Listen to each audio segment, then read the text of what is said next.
نصلي على رسوله الكريم أما بعد فقد قال الله تبارك وتعالى في سورة الصف أعوذ بالله من الشيطان الرجيم بسم الله الرحمن الرحيم يا أيها الذين آمنوا كونوا أنصار الله كما قال عيسى ابن مريم للحواريين من أنصاري إلى الله قال الحواريون نحن أنصار الله فآمنت طائفة من بني إسرائيل وكفرت طائفة فأيدنا الذين آمنوا على عدوهم فأصبحوا ظاهرين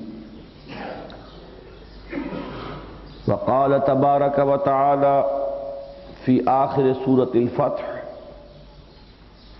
محمد رسول الله والذين معه أشداء على الكفار رحماء بينهم إلى آخر الآية. وقال عز وجل في سورة التوبة إن الله اشترى من المؤمنين أنفسهم وأموالهم بأن لهم الجنة يقاتلون في سبيل الله فيقتلون ويقتلون وعدا عليه حقا في التوراة والإنجيل والقرآن ومن أوفى بعهده من الله فاستبشروا ببيعكم الذي بايعتم به وذلك هو الفوز العظيم. وقال جل وعلا في سورة الفتح إن الذين يبايعونك إنما يبايعون الله يد الله فوق أيديهم فمن نكث فإنما ينكث على نفسه ومن أوفى بما عاهد عليه الله فسيؤتيه أجرا عظيما. وقال عز وجل في نفس السورة لقد رضي الله عن المؤمنين إذ يبايعونك تحت الشجرة فعلم ما في قلوبهم فأنزل السكينة عليهم وأصابهم فتحا قريبا. وقال تبارك وتعالى في سورة الممتحنة يا أيها النبي إذا جاءك المؤمنات يبايعنك على أن لا يشركن بالله شيئا ولا يسرقن ولا يزنين ولا يقتلن أولادهن ولا يأتين ببهتان يفترينه بين أيديهن وأرجلهن ولا يعصينك في معروف فبايعهن واستغفر لهن الله إن الله غفور رحيم. صدق الله العظيم. وعن عبادة بن الصامت رضي الله تعالى عنه قال بايعنا رسول الله صلى الله عليه وسلم على السمع والطاعة في العسر واليسر والمنشة والمكره وعلى عسرة علينا وعلى أن لا ننازع الأمر أهله وعلى أن نقول بالحق أينما كنا لا نخاف في الله لومة لائم. وفي رواية وعلى أن لا ننازع الأمر أهله إلا أن تروا كفرا بواحا عندكم من الله فيه برهان. متفق عليه. رب اشرح لي صدري ويسر لي امري واحلل عقدة من لساني يفقهوا قولي. اللهم ربنا الهمنا رشدنا واعذنا من شرور انفسنا. اللهم ارنا الحق حقا وارزقنا اتباعه وارنا الباطل باطلا وارزقنا اجتنابه. آمین یا رب العالمین.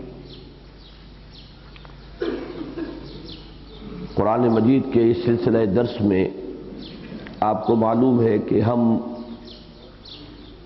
قرآن حکیم کی کچھ ان آیات کا اور ان مقامات کا مطالعہ کر رہے ہیں جن میں اس حیات اجتماعیہ کے مختلف پہلوؤں کے ضمن میں رہنمائی وارد ہوئی ہے جو اقامت دین یا غلبہ دین یا تکبیر رب کی جد و جہد کے لیے قائم ہو۔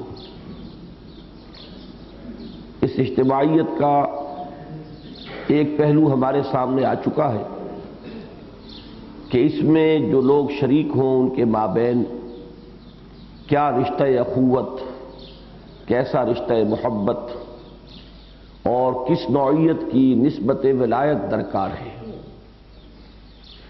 اب جو اس اجتماعیت کی اصل جڑ اور بنیاد ہے اس کے بارے میں ہمیں غور کرنا ہے، اور وہ ہے اس کا ایک ڈسپلن، اور اس ڈسپلن کے وجود میں آنے کی اساس، اس کی بنیاد، اس کی جڑ۔ ایک نسبت جو قائم ہوتی ہے ڈسپلن کے حوالے سے وہ ہے امیر اور مامور کی نسبت۔ یہ امیر اور مامور کی نسبت اسلام میں دو طرح سے وجود میں آتی ہے۔ ایک تو ہیئت سیاسیہ کے سبب میں جب حکومت کی تشکیل ہوتی ہے تو جو بھی والی امر ہے، جو بھی والی حکومت ہے، جو بھی مسلمانوں کا امیر المومنین ہے، اس کے اور عام اس ملک، اس ریاست کے شہریوں کے مابین ایک نسبت، اور ایک دوسری صورت اس کی ہے اس جماعت کے نظم کے اعتبار سے کہ جو اقامت دین کی جد و جہد کے لیے قائم ہو، اس کے امیر اور پھر اس میں جو شریک ہیں ان کے مابین ایک نسبت۔ اس وقت ہم در حقیقت اس دوسری نوعیت کی جو نسبت ہے اس کے بارے میں غور کر رہے ہیں۔ اس کے ضمن میں سورۃ الصف میں اس کی آخری آیت میں ہمیں ایک رہنمائی مل چکی ہے کہ یہ نسبت کیسے وجود میں آتی ہے۔ کوئی اللہ کا بندہ جو جب تک نبوت اور رسالت کا سلسلہ جاری تھا نبی ہوتا تھا، رسول ہوتا تھا، وہ لوگوں کو پکارتا تھا، وہ مامور من اللہ بن کر آتا تھا۔ اس کے نسب کے لیے کسی کا اس کو ماننا، اس کے ساتھ علیحدہ کوئی عہد کرنا، اس کے ساتھ کسی دستوری رشتے میں منسلک ہونا ضروری نہیں تھا، بلکہ محض اس پر ایمان لے آنا، اس سے وہ نسبت وجود میں آتی تھی۔ البتہ یہ ہے کہ اس نسبت میں خاص طور پر اقامت دین کی جد و جہد میں جس ایثار کا، جس قربانی کا، جس جد و جہد کا، جس طرح تن من دھن لگانے کا ایک تقاضا ابھرتا تھا، اس کے حوالے سے ان کے مابین ایک صورت یہ بھی ہوتی تھی کہ وقت کا نبی یا وقت کا رسول کسی وقت خاص طور پر ایک صدا لگاتا تھا کہ من انصاری اللہ۔ چنانچہ یہ الفاظ جب سورہ آل عمران میں آئے ہیں تو وہاں اس سے پہلے الفاظ یہ ہیں کہ فلما احس عیسیٰ منہم الکفر قال من انصاری اللہ۔ جب عیسیٰ نے ان لوگوں کی طرف سے کفر کی شدت کا احساس کیا، معلوم ہوا کہ اب مقابلہ شدید ہونے والا ہے، اب ایک تصادم کی نوعیت پیدا ہونے والی ہے، تو انہوں نے ایک صدا لگائی من انصاری اللہ، اور حواریین نے اس کا جواب دیا کہ نحن انصار اللہ۔ اس کا مطلب یہ ہے کہ پہلے ایک نسبت ان کے مابین قائم ہو چکی تھی۔ وہ نسبت در حقیقت ایمان کی نسبت تھی کہ حضرت عیسیٰ نے دعویٰ نبوت کا کیا، جنہوں نے ان کی تصدیق کی وہ ان کے ساتھی بن گئے، وہ فطری طور پر ان کے تابع ہو گئے، منطقی طور پر ان پر حضرت عیسیٰ کی اطاعت واجب ہو گئی۔ لیکن یہ کہ جب وہ مرحلہ آیا جبکہ محسوس ہوا کہ اب شدید کشمکش کا آغاز ہونے والا ہے، تو انہوں نے خاص طور پر ایک ندا لگائی من انصاری اللہ، جس کا ایک مثبت جواب ان کے حواریین نے دیا۔ بہرحال اس سے ہمیں رہنمائی ملی کہ اس جد و جہد کے لیے کسی ہیئت اجتماعیہ کے وجود میں آنے کی صورت یہ ہے کہ کوئی یہ صدا لگائے، کوئی لوگوں کو پکارے، اور جو لوگ اس کی اس پکار پر لبیک کہہ کر حاضر ہو جائیں وہ اس کے ساتھی ہوں گے، مددگار ہوں گے، اعوان ہوں گے، انصار ہوں گے۔ اسی کی طرف مزید رہنمائی ہمیں سورۃ الفتح کی آخری آیت سے ملی، جن کے بارے میں گفتگو ہو چکی ہے کئی بار، کہ یہی اجتماعیت جب وجود میں آئی ہے محمد الرسول اللہ صلی اللہ علیہ وسلم کے زمانے میں، تو ذہن میں رکھیے کہ اس کے بھی دو مرحلے ہیں۔ پہلا مرحلہ، جس نے بھی تصدیق کی محمد کی نبوت کی اور رسالت کی صلی اللہ علیہ وسلم، وہ فطری طور پر آپ کا ساتھی بن گیا۔ کیسے ممکن تھا کہ حضور حکم دے اور وہ اسے تسلیم نہ کرے؟ یہ تو اس کا ایک منطقی نتیجہ ہے، ایک ایسی اظہر من الشمس بات کہ جس کے لیے کسی اضافی قول و قرار کی اور کسی عہد و میثاق کی ضرورت نہیں ہے۔ البتہ یہ ہے کہ جو ہیئت اجتماعیہ وجود میں آئی اس کے اجزاء ترکیبی یہی ہے کہ محمد الرسول اللہ والذین معہ، محمد اللہ کے رسول ہیں صلی اللہ علیہ وسلم یا اللہ کے رسول محمد۔ یہ میں بحث کر چکا ہوں کہ یہ دونوں نحوی ترکیبیں یہاں ممکن ہیں، لیکن یہ کہ جو بات اہم ہے وہ کیا ہے؟ والذین معہ، اور وہ لوگ جو ان کے ساتھ ہیں۔ یہ ہے کہ جنہوں نے ان کی رفاقت اختیار کی ہے، معیت اختیار کی ہے، ان پر ایمان لائے ہیں، ان کی تصدیق کی ہے، اور اب یہ مل کر جب ایک ہیئت اجتماعیہ کی شکل اختیار کرتے ہیں تو ان کے مابین ایک نسبت امیر اور مامور کی بھی قائم ہوئی۔ ایک نسبت بنیادی ہے رسول اور امتی کی، اس پر یہ اضافی نسبت ہے امیر اور مامور کی۔ اب اس کے ضمن میں جو وہ اس اضافی نسبت کو نمایاں کرنے والی چیز ہے جو ہمیں قرآن اور سنت اور سیرت رسول صلی اللہ علیہ وسلم سے ملتی ہے، اس کا عنوان ہے بیعت۔ اب اس بیعت کے سلسلے میں آج ہمیں سمجھنا ہے کہ اس کی اصل کیا ہے، جڑ کیا ہے، بنیاد کیا ہے، اس کا مفہوم کیا ہے، لفظی معنی کیا ہے، قرآن حکیم میں بیعت کا ذکر کہاں کہاں آیا ہے، بیعت کی کتنی انواع و اقسام ہیں، سیرت النبی میں ہمیں اس بیعت کا کس تدریج کے ساتھ ذکر ملتا ہے۔ یہ ہے اصل میں وہ باتیں کہ جن کو ایک تدریج کے ساتھ آج کوشش کروں گا کہ مختصر ترین وقت میں آپ کے سامنے آ جائیں۔ تفصیلی مباحث تو میری بہت سی تقاریر میں موجود ہے، لیکن یہ ہے کہ جامعیت کے ساتھ ایک مختصر وقت میں اس کا سامنے آ جانا انشاءاللہ بہت مفید ہوگا۔ اس بیعت کی اصل حقیقت پر جو روشنی ڈالتی ہے وہ آیہ مبارکہ ہے سورہ توبہ کی آیت نمبر 111۔ اس لیے کہ بیعت، اس کے جو حروف اصلی ہیں وہ بیع، با یا عین۔ بیع و شراء کے معنی خرید و فروخت، اور یہ ذہن میں رکھیے کہ خرید و فروخت میں کرنسی جب تک کہ وجود میں نہیں آئی تھی تو وہ اصلاً ایک مبادلہ اشیاء کا نام تھا۔ ایک شخص نے کوئی چیز دی، اس کے بدلے میں دوسرے نے کوئی اور چیز دے دی، یہ مبادلہ اشیاء ہے جس کا نام بیع و شراء تھا۔ نتیجتاً یہ بھی کہا جا سکتا ہے کہ یہ چیز اس کی قیمت ہے، اور برعکس بھی کہا جا سکتا ہے کہ نہیں، یہ دوسری چیز اس پہلی چیز کی قیمت ہے۔ دونوں ہی شے بھی ہیں اور دونوں ہی قیمتیں بھی ہیں۔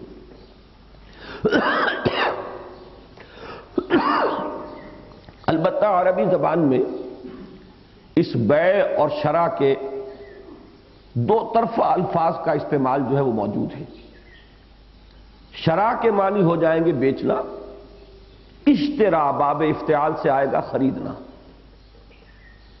وَمِنَ النَّاسِ مَن يَشْرِي نَفْسَهُ ابْتِغَاءَ مَرْضَاتِ اللَّهِ، لوگوں میں ایسے بھی ہیں جو بیچتے ہیں اپنی جانیں اللہ کی رضا کی تلاش میں۔ یہاں ہوا شرع یشری، بیچنا۔ یہاں لفظ آ رہا اشترا یشتری، باب افتعال میں آئے گا تو خریدنا۔ اسی طرح لفظ بیع جو ہے وہ غالب استعمال کے اعتبار سے فروخت کرنے کے مفہوم میں آتا ہے۔ بائع اور مشتری یہ الفاظ ہمارے ہاں عام طور پر مستعمل ہیں۔ بائع وہ ہے جو بیچ رہا ہے، لیکن جب یہ باب تفاعل یا باب مفاعلہ میں آئے گا، ان دونوں ابواب میں ایک خاصہ تو پیدا ہو جاتا ہے اضافی مبادلے کا، اور ایک دو فریقوں کے مابین کسی معاملے کا وجود میں آنا، جوہد سے مجاہدہ اور قتل سے مقاتلہ، تو بیع سے مبایعہ، یہ باب مفاعلہ ہوا۔ اب مبایعہ میں دو فریق جب شریک ہو جائیں گے تو پھر وہی شکل مبادلے کی آ گئی کہ اشیاء کا تبادلہ ہے، اور اس دور میں آ کر وہ در حقیقت صرف اس وجہ سے کہ کرنسی ایک علیحدہ شے معین ہو گئی ہے تو کرنسی سے کسی شے کا مبادلہ ہے۔ بہرحال قرآن مجید میں یہ بیع کا لفظ تو کثرت سے آیا ہے، لیکن تبایعتم سورہ بقرہ میں یہ بھی آیا ہے باب تفاعل سے، اور یہاں آپ دیکھیں گے کہ مبایعہ باب مفاعلہ سے بھی وارد ہوا ہے۔ تو یہ در حقیقت مبادلہ، لین دین ہماری زبان میں اس کے لیے سادہ ترین لفظ ہے۔ اب اس میں ایک بات اور نوٹ کر لیجیے آگے چلنے سے پہلے، ایک تو بیع ہے کہ جو ہو گئی، نقد بیع، چیزوں کا تبادلہ ہو گیا یا کرنسی سے کسی شے کا مبادلہ ہو گیا۔ ایک ہے کوئی سودا کرنا مستقبل کے اعتبار سے، یہ سودا کرنا اس میں ذرا اضافی کمپلیکیشن آتی ہے کہ فی الفور مبادلہ ہو جائے تو بات ختم ہوئی، کوئی جھگڑا نہیں، لیکن ایک سودا ہو رہا ہے مستقبل کا، خاص طور پر اسی معنی میں لفظ آیا ہے سورہ بقرہ میں وَاشْهِدُوا إِذَا تَبَايَعْتُمْ، جب کوئی سودا کیا کرو جو فی الفور نہیں ہو رہا ہے تو ضرور گواہ بنا لیا کرو، اس لیے کہ یہ ایک معاہدہ ہے۔ اس کی ہمارے ہاں فقہ میں پھر بیع سلم کے عنوان سے بحث آتی ہے۔ بیع سلم وہ ہے کہ جس میں کوئی مستقبل کی بیع کا سودا ہو رہا ہے۔ مستقبل کی بیع جو ہے وہ اسلام عام طور پر اسے ڈسکریج کرتا ہے، اس لیے کہ اس میں کمپلیکیشنز ہیں، اس میں کسی نہ کسی طور سے سود کے ایلیمنٹ کے داخل ہو جانے کا امکان ہے، لہذا اصلاً تو اسلام چاہتا ہے کہ سودا نقد ہوا کرے۔ بیع کی بہترین صورت تو وہی ہے، البتہ یہ کہ بہرحال انسانی تمدن کے تحت ضرورت پیش آتی ہے کہ کوئی ادھار سودا بھی ہو، کوئی مستقبل کے لیے معاہدہ ہو۔ اس کی صرف ایک شکل کو اسلام نے جائز رکھا ہے کہ جو مبادلے کے دو رخ ہیں ان میں سے ایک شے بتمام و کمال اس وقت ادا ہو جائے۔ اگر آپ کو ماہ مئی میں کے لیے کوئی سودا کرنا ہے گندم کا کہ 10,000 من گندم 100 روپے من کے حساب سے کوئی خرید رہا ہے، کوئی بیچنے کا عہد کر رہا ہے، تو اس کی گندم جو ملے گی مئی میں اس کی جو کل قیمت بنتی ہے وہ اسی وقت ادا کر دینا لازم ہے، یہ بیع سلم کہلاتی ہے۔ اور یہ ہے در حقیقت وہ مبایعت یا تبایع کہ اس میں ایک سودا ہو رہا ہے، فی الفور بیع جو ہے مکمل نہیں ہوئی، مبادلہ اشیاء اس وقت نہیں ہوا ہے۔ ان چیزوں کو ذہن میں رکھیے، اور صرف ایک بات اور نوٹ کر لیں کہ جب کبھی خاص طور پر جب مبایعت یا تبایع ہوتا تھا تو چونکہ ایک بات ہے قول و قرار کے درجے میں، ابھی وہ ایک سودا ہے، تو اس کو پختہ کرنے کے لیے ہاتھ ملانا یہ ان کے ہاں ایک علامت کے طور پر کہ بات پختہ ہو گئی، ہوتے ہوتے اس کا استعمال نقد پر بھی ہونے لگا کہ جیسے ہمارے درمیان کو سودا ہو رہا ہے، اب بات پوری ہو گئی تو اس پر بھی وہ مصافحہ کرتے تھے، ہاتھ ملاتے تھے۔ یہ ہاتھ کا ملا لینا در حقیقت اس وقت اس بات کی علامت ہوتا تھا کہ اب بات پوری ہو گئی، سودا ہو گیا، جو رد و قضا ہونی تھی، جو اس میں بحث و تمہیز تھی وہ ہو چکی۔ تو یہ ایک علامت ہے، جیسے کہ مولانا نے اس وقت فرمایا تھا کہ بیعت کیا ہے، یہ تو بات پکی کرنے کا نام ہے۔ صحیح ہے، پکی بات کرنا کسی بھی اعتبار سے اس کے لیے یہ ایک علامت ہے، ہینڈ شیک ہے۔ مصافحہ ہے کہ اب بات پکی ہو گئی. ان چیزوں کو ذہن میں رکھیے اور اب اس بیع کو سمجھیے کہ دین کا ایک لب لباب، اس کا ایک خلاصہ جو ہے، قرآن مجید مختلف اسلوب اختیار کرتا ہے کسی حقیقت کی توضیح کے لیے، حقیقت کے بیان کے لیے. اس میں سے یہ تجارت، اور تجارت اس کا خاص طور پر بیع و شرح کا معاملہ، یہ وہ ہے کہ ہر انسان اس کو سمجھتا ہے.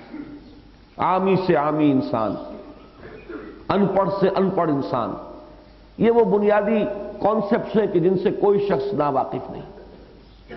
یہی وجہ ہے کہ دیکھیے سورہ صف میں اللہ تعالیٰ نے یہی الفاظ استعمال کیے، یا ایھا الذین آمنوا هل ادلکم علی تجارۃ تنجیکم من عذاب الیم. اہل ایمان، کیا میں تمہیں بتاؤں وہ تجارت، وہ کاروبار جو تمہیں عذاب علیم سے چھٹکارا دلا دے. تجارت میں ہوتا کیا ہے؟ کچھ سرمایہ تھوڑا یا کم، کچھ محنت، اور اس سرمایہ اور محنت کے لگانے سے مطلوب ایک نفع، کوئی اس سے فائدہ. تین چیزیں اس کے لازمی اجزاء ہیں. چنانچہ یہاں وہ نفع سامنے رکھا گیا کہ عذاب علیم سے چھٹکارا پانا. اس نفع کو حاصل کرنا چاہتے ہو تو ایک تجارت کرنی پڑے گی. اور جیسے تم تجارت میں سرمایہ بھی لگاتے ہو اور محنت بھی کرتے ہو، اسی طریقے سے اس تجارت میں بھی سرمایہ بھی لگے گا، محنت بھی لگے گی. تؤمنون باللہ ورسولہ وتجاہدون فی سبیل اللہ باموالکم وانفسکم. ایمان پختہ رکھو اللہ پر اور اس کے رسول پر، اور جہاد کرو اللہ کی راہ میں، اور کھپاؤ اس میں اپنے مال بھی، اپنی جانیں بھی. ذالکم خیر لکم ان کنتم تعلمون. یہی تمہارے حق میں بہتر ہے اگر تم سمجھو. اب یہ وہ اسلوب ہے کہ جس کو عامی سے عامی انسان سمجھ جائے گا. اس لیے کہ یہ تصورات جو ہیں، ان کو سمجھنے کے لیے کسی منطق کو پڑھنے کی ضرورت نہیں، کسی فلسفے کو پڑھنے کی ضرورت نہیں. یہ بنیادی تصورات ہیں جن کو ہر انسان جانتا ہے. وہی انداز یہاں اختیار کیا. ویسے ایک بات میں آپ کو سنا چکا ہوں، وَمِنَ النَّاسِ مَن يَشْرِي نَفْسَهُ. لوگوں میں سے وہ بھی ہیں جو اپنی جانیں بیچتے ہیں، اپنی صلاحیتیں، اپنی توانائیاں، اپنی قوتیں، اپنے اوقات بیچتے ہیں. کس لیے؟ اللہ کی رضا جوئی کے لیے. یہ ایک حدیث میں آیا ہے، بڑا پیارا انداز ہے، کل نفس یغدو فبائع نفسہ. انسانوں میں وہ بھی ہیں، ہر انسان جو صبح ہوتی ہے، جب وہ صبح کرتا ہے تو وہ اپنے آپ کو بیچنا شروع کرتا ہے. وہ لگا رہا ہے کہیں کسی دفتر میں اپنی صلاحیتوں کو کھپا رہا ہے، اپنا وقت صرف کر رہا ہے، کہیں کسی کھیت میں محنت کر رہا ہے، اپنی توانائیاں کھپا رہا ہے، اپنا خون پسینہ کر رہا ہے. فبائع نفسہ. شام تک وہ اپنے آپ کو بیچ رہا ہوتا ہے. البتہ یہ کہ اس کا نتیجہ مختلف نکلتا ہے. بیچا سب نے، مشقت جھیلی سب نے، لیکن ایک بیچنے والے وہ ہیں اپنے نفس کے، جو شام کو گھر لوٹتے ہیں تو گناہوں کی گٹھڑی بھی ساتھ لے کر آتے ہیں، اپنے نفس کو برباد کر کے اور تباہ کر کے لوٹتے ہیں. اسے جہنم کا پروانہ اس کے لیے حاصل کر کے واپس آتے ہیں. اور ایک وہ بھی ہے کہ جو جہنم سے رہائی کا پروانہ لے کر آتے ہیں. فَمُوْتِقُهَا وَمُوبِقُهَا. وہ بھی ہے جو گردن کو چھڑا کر لاتے ہیں، اور وہ بھی ہے کہ جو اس کو ہلاکت کے حوالے کر کے آتے ہیں. تو وہی انداز یہاں ہے دین کی اس کلی حقیقت کو ظاہر کرنے کے لیے. ان اللہ اشترا. وہاں یشری تھا، یہاں اشترا، یشتری سے آیا ہے. یقیناً اللہ نے خرید لیے ہیں من المومنین، اہل ایمان سے، انفسہم و اموالہم، ان کی جانیں بھی ان کے مال بھی، بأن لہم الجنہ، جنت کے عوض، بسبب اس کے کہ ان کے لیے جنت ہے. لفظی ترجمہ یہ ہوگا. اب یہ آپ جان لیجئے یہ بیع سلم ہوگی، یہ نقد مبادلہ یہاں نہیں ہو رہا. جنت آخرت میں ملے گی، جان مال یہاں دینی ہے، حوالے کرنی ہے. بیع سلم اسی لیے کہتے ہیں کہ کسی شے کو سپرد کر دینا. تسلیم کسے کہتے ہیں؟ سپرد کر دینا، حوالگی. تو ایک طرف سے چونکہ شے حوالے کر دی جاتی ہے، قیمت حوالے کر دی گئی، گندم مئی میں ملے گی. ایک طرف کا جو ہے پہلو وہ مکمل حوالے ہو جائے، اس کی تسلیم ہو چکے، وہ بیع سلم ہے۔ اب اس کا جو بھی دوسرا جو اس کا عوض ہے وہ کسی وقت معینہ پر ملے گا۔ تو یہ ایک مبایعت ہوئی، یہ ایک تبایع ہوا، اس میں ایک سودا ہو رہا ہے بالفعل یا فی الفور، اس وقت مبادلہ مکمل نہیں ہو رہا۔ اس کا ذکر تو بعد میں آئے گا۔ اب اس بیع کا جو نتیجہ نکلتا ہے وہ کیا ہے؟ یقاتلون فی سبیل اللہ فیقتلون ویقتلون۔ اب وہ جان جو اللہ کو بیچ چکے، اب وہ اس کو کھپا رہے ہیں، لگا رہے ہیں اللہ کے راستے میں۔ اس میں جہاد کا لفظ وہ تو چونکہ عام ہے اور یہ خاص ہے، قتال خاص ہے، جہاد عام ہے، تو جہاں خاص کا ذکر آئے گا وہاں تو عام خود بخود مراد ہے۔ ہر رسول تو نبی ہے ہی ہے، ہر نبی رسول نہیں ہے، لہذا جہاں لفظ رسول آ جائے وہاں نبوت انڈرسٹوڈ ہے، اس کے ذکر کی ضرورت نہیں۔ یہاں وہ خاص اور آخری بات کا ذکر ہو گیا قتال، تو جہاد اس میں بدرجہ اولا اس میں مراد ہے، انڈرسٹوڈ ہے۔ اب وہ اس جہاد میں، اس قتال میں اپنی جانیں بھی کھپا رہے ہیں، اپنے مال بھی کھپا رہے ہیں۔ پھر یہ کہ قتال میں ویسے تو یہ کہ مال بھی انڈرسٹوڈ ہے، لیکن سب سے قیمتی متاع انسان کے پاس جان ہے۔ جب وہ اس کو ہتھیلی پر رکھ کر حاضر ہو جاتا ہے تو جس کو برسبیل تغلیب کہتے ہیں، اس کی روح سے یہاں از خود مال بھی مراد ہو گیا۔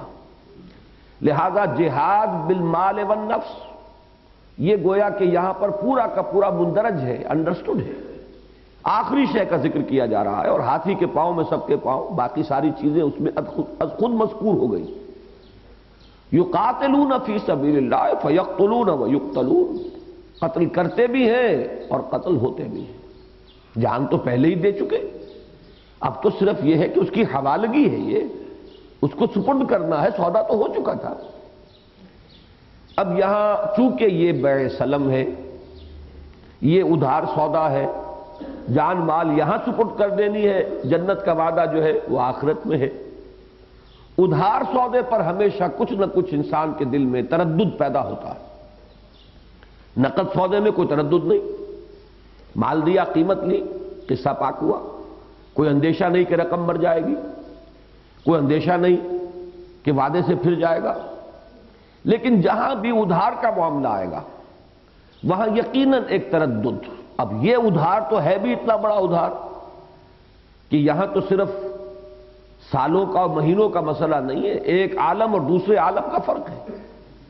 اگرچہ اس عالم سے اس عالم میں منتقلی اس وقت بھی ہو سکتی ہے فی الفور، اور یہ بھی ہو سکتا ہے کہ اس میں وقت لگ جائے۔ اللہ تعالیٰ ابھی اس دنیا میں ہمیں نہیں معلوم کہ اور کتنے عرصے یہاں ہمارا رکھنا اس کی حکمت میں ہے، اس کے فیصلے میں ہے۔ لہذا یہ جو ادھار سودا ہے، اس پر طبیعت میں ایک اضطراب کا پیدا ہونا اور طبیعت میں ایک تردد کا پیدا ہونا طبعی اور فطری ہے۔